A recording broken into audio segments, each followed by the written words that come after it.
kidding.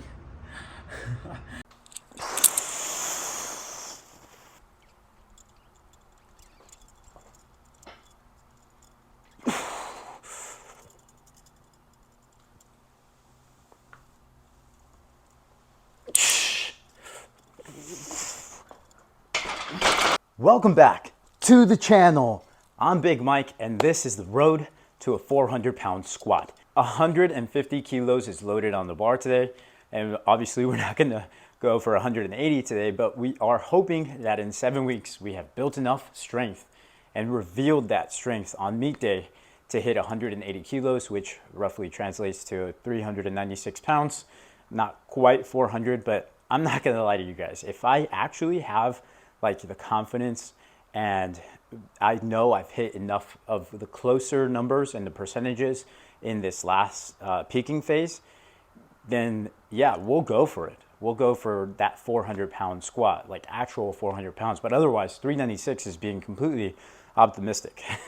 Just being honest with you guys. So we're gonna take this single. We're trying sumo squats today, which means that our feet are a little bit wider. We're only gonna hit this single and then that's it. We're shutting it down. All right, so let's just shut the hell up and do it.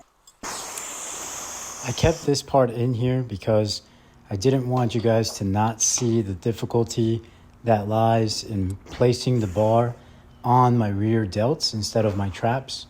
And it hurts like a bitch. Like, whoa, it hurts. Super uncomfortable. Next time I'll definitely wear a shirt with some sleeves.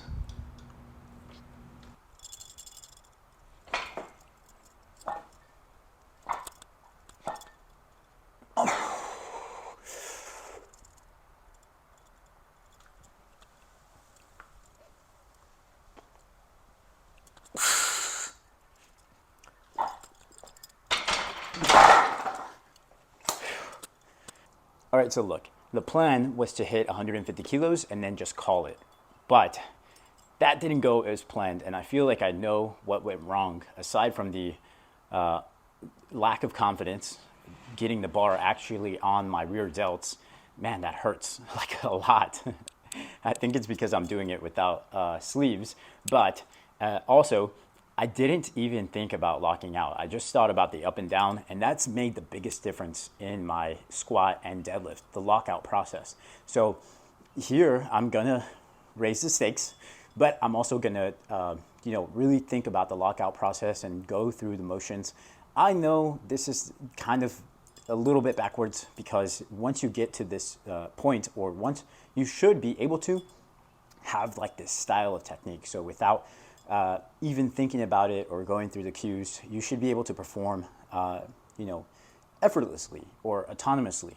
And I wish I had that in me, but I don't. I overthink everything. And that's why I miss a lot of deadlifts, and my squat is probably the best because that's the one that feels the most natural. And adding this in is a little bit of a difficulty because it doesn't feel natural to me. My hips feel kind of weird, like they're not supposed to be in that position. And my knees definitely feel weird because even if I push them out, I feel like they're not exactly tracking with my toes. And yeah, those are completely counter of how I teach the squat. So super, super weird. We're gonna do it anyways because, that's just what you do in this garage gym, you show out. So that's what we're gonna do, even though, 330 moved really slow.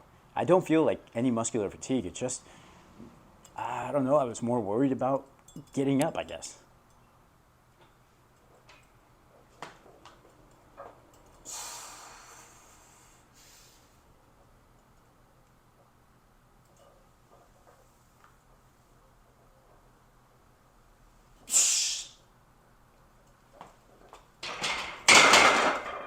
All right, never mind. But you don't get it, Doug. I'm a grinder, so I push a lot. It looks like I'm pushing a lot harder than I actually am.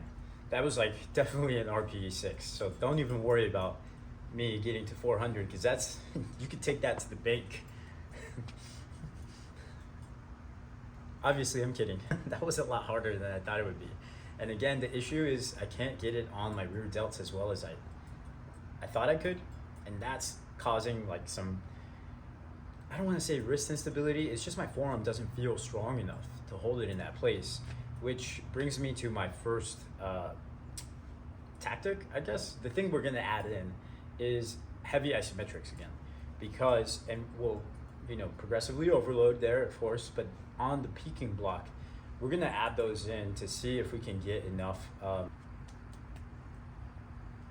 specificity in our forearms and our wrists so that we can hold that heavy ass weight and it not be an issue. Because honestly, outside of the cues that I was thinking of, that was the biggest factor for me. Having to hold it there in that position and worrying, oh shit, is this gonna slip out of my hands? Or worse, am I gonna break my arm? And that's nuts. So that's a no-go. We gotta get used to that weight. We gotta get used to that hold. If you guys have tips, let me know in the comments below, because I am completely new to this sumo stance, and even, I guess, low bar. I thought I squatted low bar before, but I guess I've been a little bitch and kind of shying away from that actual position. Outside of that, again, it's on the hips. I feel like it's a lot easier for me to hit depth and know where that depth is, because it's kind of that limiting factor that stops me from going deeper in that you know, hip crease below the knee.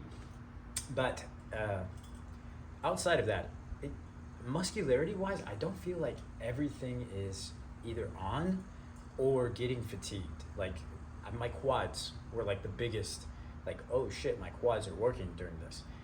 Everything else, my hams, my glutes, hams a little bit, glutes absolutely no show. Like I don't feel them at all, which I guess is fine for a single, but at the same time, I don't know. As somebody who really likes to break it down, not good enough. I typically feel them at least aiding in the lift, and here I did not even realize I had glutes. Yeah, pretty successful day in the sense that we've tested it out. This is our first time doing sumo squats to this depth. We've done them at box level before, but never like freestanding.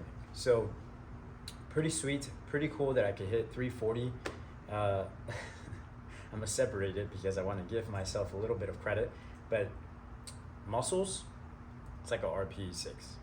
Technique, or actual what it looked like in reality, RP10, right? Could not have done another rep there, but we're gonna test that out. We're gonna do it again and try to get 346 on Wednesday with the same style, hopefully.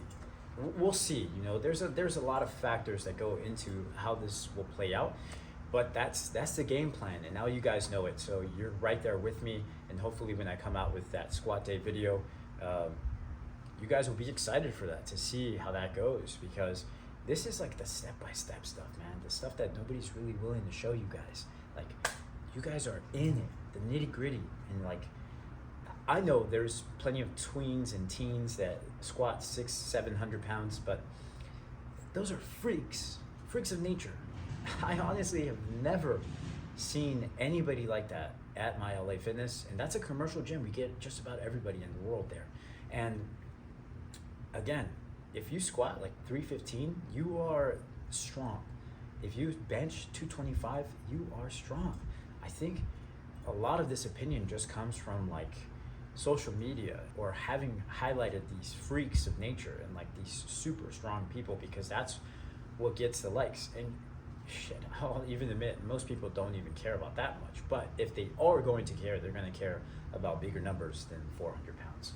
So anyway, that's all to say that I would be super proud if I actually got this. And it's not a comparison to anybody else, because obviously, again, there are a shit ton of strong people out there, but this at 165 pounds, that's 2.5 times body weight, which puts me into elite status, as at least as far as, you know, strengthlevel.com goes. So yeah, that's me kind of ranting on.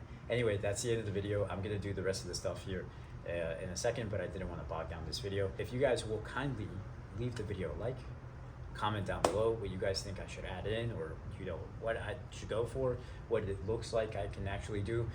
Whatever you guys want, just comment below, please, so that way we can get on this algorithm and get more subscribers. We're trying to hit 1,000 by the end of the year. Let's make that happen. Subscribe, And yeah, I will see you guys in the next flex.